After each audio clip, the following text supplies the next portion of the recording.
Bismillahirrahmanirrahim. Assalamualaikum warahmatullahi wabarakatuh. Alhamdulillahirabbil alamin.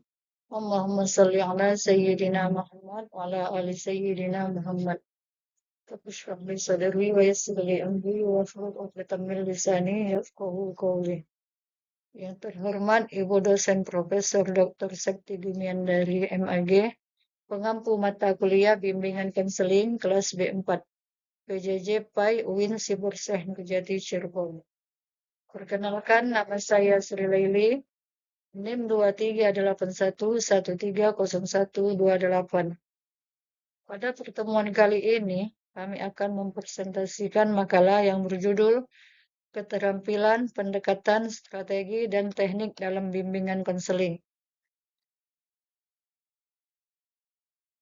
Pendahuluan latar belakang, bimbingan konseling biasanya diartikan sebagai suatu proses untuk membantu individu memahami dirinya dan dunianya. Proses ini merupakan interaksi yang terjadi antara konselor dan konseli dengan tujuan membantu individu mencapai perkembangan optimal, menemukan solusi dari permasalahan yang dihadapi, serta bimbingannya dalam pengambilan keputusan yang tepat. Dalam hal ini, dalam memahami bahwa bimbingan dan konseling tidak cukup dimaknai sebatas penelitian teoritis semata, melainkan harus dilengkapi dengan penguasaan berbagai keterampilan, strategi, serta teknik konseling yang efektif. Hal ini penting agar konselor mampu merespons setiap permasalahan, strategi, serta teknik konseling yang efektif. Hal ini penting agar konselor mampu merespons setiap permasalahan konseling secara tepat, fleksibel, dan manusiawi. Tanpa pemahaman yang menyeluruh mengenai teori maupun praktik, seorang konselor akan kesulitan dalam menjalankan perannya sebagai pendamping, motivator, sekaligus fasilitator dalam proses konseling. Oleh karena itu, konselor dituntut untuk menguasai berbagai pendekatan konseling, mulai dari konseling individual, konseling kelompok, hingga konseling islami atau kontekstual sesuai kebutuhan konseling.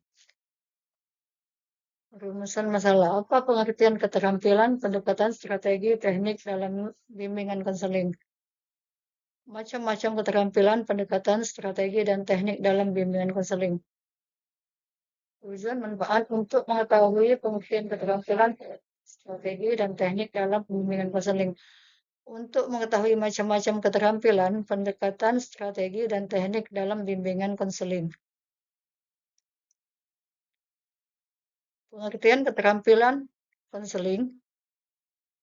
Sofyan S. Willis 2007 157 menyatakan bahwa keterampilan konseling yakni cara yang digunakan oleh seorang konselor dalam hubungan konseling untuk membantu klien agar berkembang potensinya serta mampu mengatasi masalah yang dihadapi dengan pertimbangan kondisi-kondisi lingkungan, yakni nilai-nilai sosial, budaya, dan agama.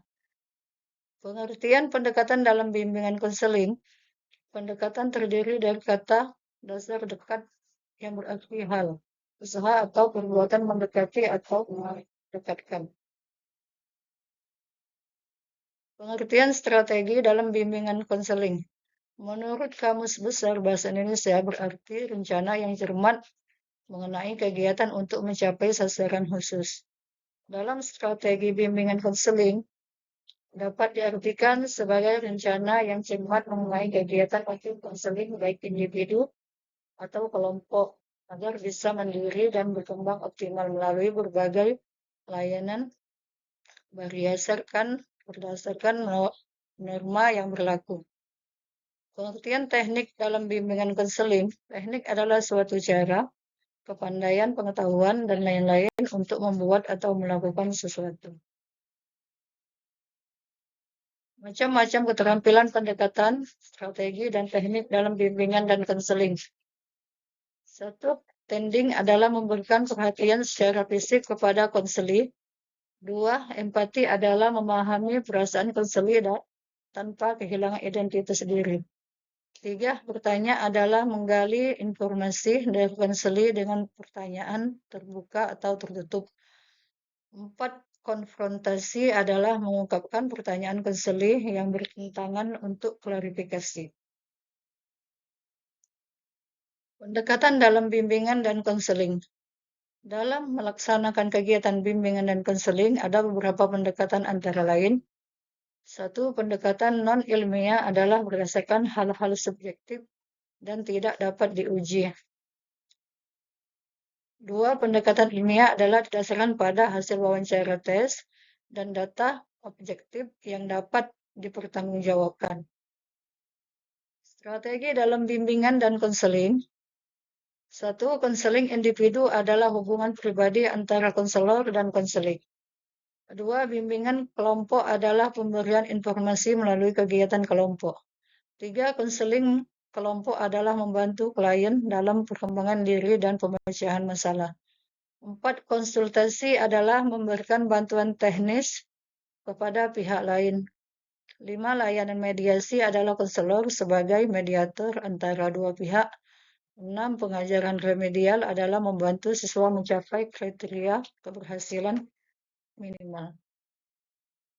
Teknik dalam bimbingan dan konseling. 1, raport adalah membangun hubungan saling memahami. 2, structuring adalah menetapkan batasan dan tujuan proses konseling. 3, eksplorasi adalah menggali perasaan dan pikiran klien. 4, paraphrasing adalah menyampaikan kembali inti ucapan klien. 5, mengarahkan adalah membantu klien fokus pada tujuan. 6, menyimpulkan sementara merangkum pembicaraan secara bertahap. Kesimpulan, keterampilan konseling adalah kecakapan atau kemampuan berkomunikasi yang sangat penting dimiliki oleh seorang ahli konselor dalam proses konseling agar dapat membantu mengatasi permasalahan yang dihadapi oleh individu lain, konseli hingga berkembang potensinya. Pendekatan bimbingan dan konseling adalah suatu usaha yang dilakukan oleh konselor untuk mendekati kliennya sehingga klien mau menceritakan masalahnya.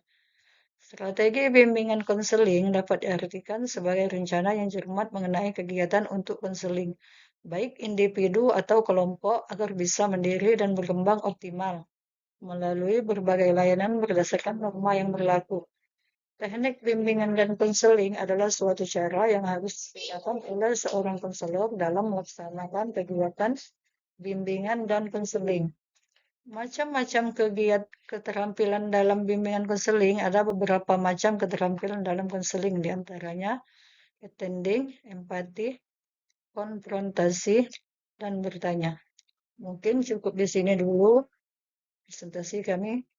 Wassalamualaikum warahmatullahi wabarakatuh.